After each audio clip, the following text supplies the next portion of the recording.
Kita akan mengenal lebih jauh tentang fisika, mengenal lebih jauh khususnya tentang fisika teori. fisika teori. Nah ini fisika, kalau kita bicara fisika ya, di mata Pak Husin, fisika itu sebetulnya seperti apa? Nah, khusus untuk fisika ini, itu sebetulnya mempelajari hal-hal yang kita alami sehari-hari sebetulnya. Assalamualaikum warahmatullahi wabarakatuh. Halo para sobat IPB, kita bertemu kembali di acara podcast hari ini bersama saya Hendradi Hardinata atau lebih mudah dipanggil Pak Dodi. Dan kita hari ini akan membicarakan satu topik yang sangat menarik, dan kita juga sudah punya tamu yang amat sangat menarik, yaitu Profesor Husin Alatas. Selamat datang, Prof. Terima kasih Pak Dodi. Nah, kebetulan Prof Alatas ini adalah seorang guru ya, dan juga guru saya, seorang inspirator, dan telah banyak memberikan inspirasi untuk saya. Baik teman-teman, nah hari ini kita juga akan membicarakan banyak hal menarik ya Pak Husin, Ya. terutama kaitannya dengan ilmu fisika. Kita akan mengenal lebih jauh tentang fisika, Mengenal lebih jauh khususnya tentang fisika teori. fisika teori. Nah ini fisika, kalau kita bicara fisika ya Pak Husin, saya boleh panggil Pak Husin aja ya? Silakan. Oke. Fisika itu kan dikenal sebagai ilmu yang cukup sulit ya, dan mungkin rumit dan menjadi momok bagi sebagian besar orang. Nah, di mata Pak Husin, fisika itu sebetulnya seperti apa? Iya, Oke. fisika ini salah satu disiplin sains ya. Sains itu ada biologi, kimia, fisika. Nah, khusus untuk fisika ini, itu sebetulnya mempelajari hal-hal yang kita alami sehari-hari sebetulnya. Ya, jadi kaitannya dengan pengalaman kita sehari-hari, kenapa kita bisa berjalan, kenapa kita bisa mendorong, kenapa kita bisa menjejakkan kaki di bumi. Ya, itu semua adalah ranah yang dikaji oleh fisika. Jadi sangat menarik ya. Ada di sekitar kita dan kita alami setiap hari. Betul, betul. Nah, mungkin teman-teman juga pengen tahu nih, sedikit cerita kenapa Pak Husin memilih untuk mendalami bidang fisika ini. Bidang fisika, ya, karena bagi saya fisika itu sangat fundamental ya. Jadi kalau kita mau mengetahui tentang alam sekitar kita, kita mau mengetahui dari apa kita terbentuk, kemudian mengapa kita menjejakkan kaki di bumi, ya, bagaimana kita bisa mengeksplorasi angkasa luar, ya mau tidak mau fisika yang harus kita pelajari. Ya, jadi tidak bisa lepas dari ilmu fisika gitu ya. Betul. Nah, sebetulnya kalau kita dalami lagi fisika itu, apakah hanya membahas benda mati saja seperti balok atau benda miring dan pegas, atau sebetulnya ruang lingkup fisika itu seperti apa sih Pak? Tidak, ruang lingkup fisika ini luas sekali ya, mulai dari materi ya, bahan pembentuk kita ini manusia, alam semesta ya, jadi dari yang ukurannya teramat sangat kecil ya, ukuran atom bahkan subatom, hingga alam semesta itu sendiri. Ya, jadi cakupan fisika ini teramat sangat luas. Iya. Ya. Nah, di era sekarang di mana terjadi interdisipliner ilmu ya Pak ya. Nah, itu peran fisika seperti apa sih Pak? Apakah bisa menjamah ke ranah-ranah yang ilmu-ilmu lainnya gitu? Ya, tentunya kita harus menyadari bahwa fisika tidak bisa menjawab semuanya. Ya, nah, fisika itu harus bergandengan dengan disiplin ilmu lainnya. Ya, tetapi fisika memiliki tools, ya, memiliki perangkat yang boleh dikatakan sangat fundamental, yang kaidah-kaidahnya itu bisa diterapkan di disiplin ilmu lain. Ya, misalnya di ekonomi ada econophysik, di sosial ada sosiofisik ya. Atau yang kalau saya mau tarik lebih jauh lagi, fisika yang terkait dengan sistem-sistem yang kompleks tadi. Ya. Nah, ini menarik sekali. Jadi ternyata dengan mempelajari fisika itu kita juga bisa memahami sisi-sisi ilmu-ilmu yang lain ya Pak ya. Betul. Nah, kemudian kalau kita lihat sekarang teknologi yang begitu maju gitu ya, kira-kira andilnya fisika itu cukup besar atau enggak Pak ya, kira-kira di situ, di bidang itu teknologi? Sangat besar ya. Oke. Karena mungkin lebih dari 50%, bahkan boleh dibilang 70-80% teknologi maju yang kita nikmati saat ini, kalau kita telusur ke belakang, ya, maka itu diinisiasi oleh capaian-capaian yang ada di fisika. Ya seperti saat ini misalnya ya, saya berbicara ditangkap oleh mic, ya kemudian mic ini mengubah menjadi listrik, kemudian masuk ke kamera, ya kemudian di broadcast oleh IPB TV, ya sampai ke pemirsa, sampai ke sobat sekalian, itu semuanya menggunakan prinsip-prinsip yang dipelajari di Iya, artinya kalau nggak ada fisika mungkin kita nggak bisa podcast hari ini seperti ini ya Pak ya? Karena ya, mungkin boleh dikatakan begitu. Iya. Nah ini yang menarik fisika dengan berbagai cabang nih, ada eksperimen, ada teori ya. Kenapa Pak Husin memilih untuk mendalami bidang teori? Ya, karena teori itu bisa membawa kita kemana saja.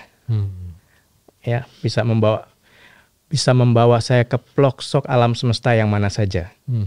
Ya, bisa mau membawa saya ke alam semesta ukuran mana saja. Oke. Ya, karena kan tentu kalau misalnya alam semesta ini mau dijadikan lahan eksperimen nggak bisa. Ya, tapi dengan kekuatan imajinasi yang menjadi dasarnya fisika teori, ya kita bisa memikirkan, bisa merambah ke sudut-sudut alam semesta yang mustahil untuk bisa kita capai. Ya. Nah, mungkin ada istilah life is too short gitu Pak ya. Kalau kita mempelajari semua mungkin nggak sempat ya. Iya, betul. Oke Pak Husin, nih kita kan sekarang ada di IPB University dengan beragam keilmuan, diantaranya misalnya dalam bidang perikanan, kehutanan, dan agromaritim nih. Nah kira-kira Pak Husin, kaitan antara fisika dengan semua ilmu tadi di IPB itu seperti apa ya? Ya, sangat penting ya. Fisika itu sangat dibutuhkan di IPB. Oke. Ya, mengapa? Karena proses-proses yang ada di laut, ya di hutan, ya. Kemudian untuk sistem agromaritim itu amat membutuhkan penjelasan, ya amat membutuhkan konsep-konsep yang ada di fisika untuk kita bisa memahami. Ya, contoh misalnya di hutan, ya. Hutan ini kan sekarang kita sedang mengalami climate change, ya, perubahan iklim. Nah, ya perubahan iklim ini kaitannya tentunya dengan sistem-sistem fisika. Ya, nah oleh karena itu keberadaan fisika di IPB ini sangat penting, ya terutama untuk meningkatkan, mengoptimalkan ya hasil-hasil laut, hasil-hasil hutan. Ya kan intinya begini ya. Kalau misalnya kita memahami objek yang kita tinjau, ya tentunya kita akan bisa memanfaatkannya dengan lebih baik. Nah, untuk memahami itulah fisika memiliki peran yang sangat penting, Pak Dodi. Jadi sebagai ilmu dasar dia punya keunggulan di mana kita bisa memahami secara lebih dalam gitu Pak. Betul. Maksudnya. Contohnya kira-kira apa Pak kalau misalnya kita terapkan dalam bidang perikanan atau bidang kehutanan yang lebih konkret lagi? Misalnya ada hasil-hasil laut itu yang terkait dengan bioluminescence ya. Ya, jadi material yang bisa berpendar ya, berpendar sendiri. Okay. Nah, itu kan penting sebetulnya untuk teknologi light source gitu ya, sumber cahaya dan yang lain sebagainya.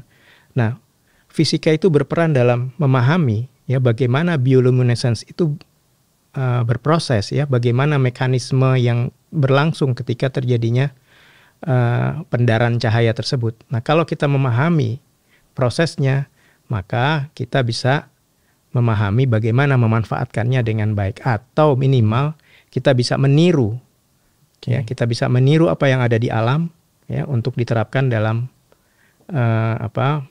teknologi yang tentunya bermanfaat buat semua orang. Ya, artinya teknologi yang nanti kita gunakan itu mendapatkan dukungan secara dari ilmu dasarnya gitu ya Pak. Iya, betul. Mungkin para sobat IPB juga pengen tahu ya bagaimana fokus dari fisika yang ada di IPB University ini Pak. Mungkin bisa dijelaskan. Ya, karena kami ada di satu perguruan tinggi yang berkiprah di dalam riset, penelitian tadi agromaritim, bioscience dan yang lain sebagainya, maka fisika di IPB pun lebih diarahkan pada bidang-bidang yang terkait dengan topik-topik tersebut tadi. Ya, contohnya misalnya di fisika IPB ya khususnya di divisi fisika teori Itu kita mempelajari mengenai dinamika molekul, mempelajari mengenai bagaimana mendesain material untuk sensor, untuk keperluan solar cell, ya untuk harvesting sun energy, ya untuk memanen energi matahari, ya. Kemudian juga bagaimana kita mendesain obat, ya. Tapi di samping itu juga karena tentunya ada juga keingintahuan di luar bidang-bidang tersebut. Nah, di fisika teori di IPB juga memfasilitasi bagi mereka yang kepengen belajar tentang astrofisika, tentang kosmologi, atau tentang teori kuantum misalnya. Nah, itu kita juga fasilitasi karena dengan mempelajari bidang-bidang tersebut diharapkan kita akan mempersiapkan generasi muda yang handal dalam hal analisis, critical thinking, dan kemudian yang paling penting yang membedakan fisika dari disiplin yang lain adalah fisika ini mengasah intuisi. Ya, jadi kalau Pak Dodi saya yakin tahu ya bahwa breakthrough terobosan yang ada di fisika yang menyebabkan kita sekarang bisa sampai ke peradaban seperti ini itu lebih didrive oleh kemampuan orang mengasah intuisinya. Tuh, jadi para sobat, kalau kita belajar fisika, kita juga bisa mempelajari ya logika berpikir seperti tadi kata Pak Husin dan kemampuan intuisi kita ya Pak ya, terutama yang akan pasti sangat berguna untuk sobat semua jika ingin berkarir kelak. Nah, ini juga menarik nih, tokoh-tokoh fisika kan sangat terkenal ya. Siapa sih yang nggak kenal Albert Einstein, Stephen Hawking atau Isaac Newton, dan belum lama ini ada John Robert Oppenheimer ya Pak ya. Iya. Nah, itu kira-kira nih apa saran Pak Husin buat mereka yang ingin masuk ke dunia fisika? Bagaimana cara untuk kita menyukai fisika itu sendiri, Pak? Ya, mungkin pertama kita harus meyakini diri ya bahwa fisika itu tidak serumit yang dibayangkan oleh orang. Ya, itu dulu pertama. Kemudian yang kedua bahwa fisika ini membuka peluang ya kepada siswa untuk membuka potensi dirinya secara lebih luas. Menjadi seorang sarjana fisika itu berarti terbuka peluang untuk menduduki berbagai macam posisi.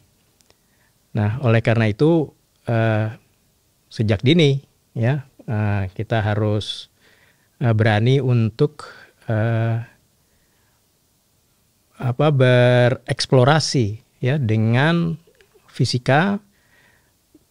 Memandang bahwa fisika ini adalah disiplin ilmu yang fundamental, fisika ini menyenangkan, dan seperti tadi yang saya katakan, bahwa fisika tidak serumit yang orang bayangkan. Jadi kita mungkin harus merubah ya mindset kita tentang fisika yang selama ini sulit dan seperti halnya cuman menghitung-hitung gitu ya Pak Husin ya.